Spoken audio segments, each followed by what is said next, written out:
हरिद्वार में जिलाधिकारी मयूर दीक्षित की पत्नी व प्रज्ञा फाउंडेशन की संस्थापक प्रज्ञा दीक्षित ने एक बार फिर समाज के लिए प्रेरणा की एक मिसाल पेश की है। उन्होंने ज्वालापुर स्थित राजकीय कन्या इंटर कॉलेज में छात्राओं को स्वास्थ्य, स्वच्छता और सैनिटरी वेस्ट प्रबंधन के महत्व के बारे में जागरूक किया। इस मौके पर प्रज्ञा दीक्षित ने छात्राओं को सैनिटरी नैपकिन वितरित किए, साथ ही निस्तारण के महत्व पर विस्तार से जानकारी दी। उन्होंने कहा कि मासिक धर्म से जुड़ी बातें किसी भी झिझक का विषय नहीं होनी चाहिए, बल्कि यह जागरूकता और स्वच्छता का प्रतीक है। प्रज्ञा दीक्षित ने छात्राओं से अपील की वे स्वयं जागरूक बने और अपने आसपास की अन्य महिलाओं और किशोरियों को भी इस विषय में जागरूक करें। इसके साथ ही उन्होंने संतुलित आहार, नियमित दिनचर्या और स्वच्छता को स्वस्थ जीवन की सबसे बड़ी पूंजी बताया। दीक्षित की यह पहल महिलाओं के स्वास्थ्य और सशक्तिकरण की दिशा में एक सार्थक कदम माना जा रहा है, जो समाज में जागरूकता फैलाने में महत्वपूर्ण योगदान दे रही है। अभी गीला सूखा कूड़ा अलग अलग करते हैं, पर हम साथ में रेड वेस्ट भी अलग करें, ठीक है। तो मेंस्ट्रुअल हाइजीन हमारा फंडामेंटल राइट है।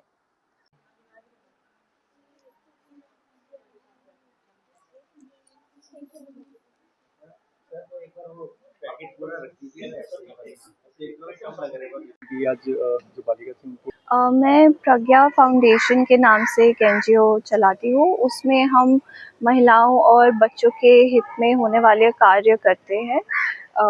देखते हुए कि आजकल वेस्ट बहुत फैला रहता है, शहर की साफ़ सफाई को ध्यान में रखते हुए मैंने मेंस्ट्रुअल वेस्ट मैनेजमेंट पे बच्चों को समझाया, साथ ही उन्हें माहवारी के बारे में भी जागरूक किया और अनीमिया के बारे में भी हमने बात की। तो बेसिकली हमारा ऑब्जेक्ट यही है कि जो मेंस्ट्रुअल वेस्ट है, जो कि रेड वेस्ट की श्रेणी में आता है, ये सेग्रीगेट हो और ये खुले में नहीं फेंके, ये इंसिनरेट हो, क्योंकि as per biomedical waste rules इसको इंसिनरेट ही करना है, तो उसके लिए सेग्रीगेशन ज़रूरी है। तो बच्चों को हमने कहा कि एक अच्छी हैबिट के तौर पे इनकलकेट करिए आप ये कि घर से ही जो मेंस्ट्रुअल वेस्ट है उसे अलग करिए।